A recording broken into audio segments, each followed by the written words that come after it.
This is an investigation of the White House and of the president and the people around him for alleged misconduct in various different ways and for subverting the Constitution in various different ways. As we know from the Nixon tapes case, which the Supreme Court decided 9-0, executive privilege cannot be used to shield wrongdoing, and certainly they should not get an advanced look at the report. The report should go public in its entirety. There are other investigations going on in which he's farmed out to the Southern District of New York, the Eastern District of Virginia, and they may or may not. We do know, remember, in plain sight of a lot of collusion. We know, for example, that the president's son and his campaign manager were present in a meeting with the Russians to receive information which they were told in the invitation was part of the Russian government's attempt to help them in the election.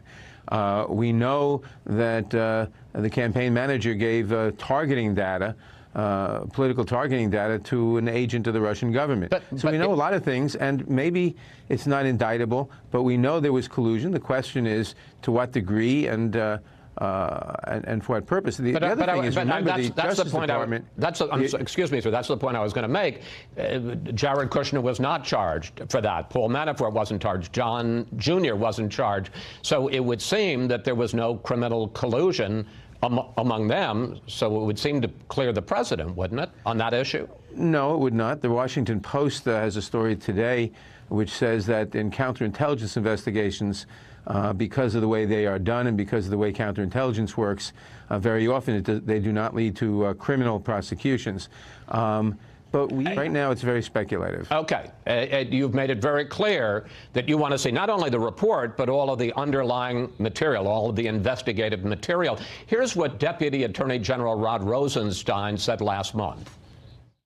If we aren't prepared to prove our case beyond a reasonable doubt in court, then we have no business making allegations against American citizens. Mr. Chairman, given how upset Democrats were in 2016 when then FBI Director James Comey said he was not going to recommend charging Hillary Clinton, but then laid out the case against her, why should Attorney General Barr make the same mistake if he's not going to bring a case against Donald Trump and lay out all the information against him? There's a fundamental difference.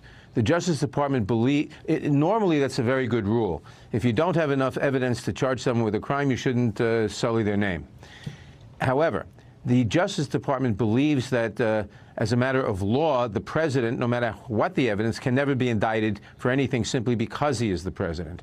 If that is the case, then they can't hold him accountable, and the only institution that can hold a president accountable is Congress, and Congress therefore needs the evidence and the information. Once you say that a president cannot be indictable no matter what the evidence as a matter of law, to then follow the principle that you can't then comment on the evidence or publicize it is to convert that into a cover-up.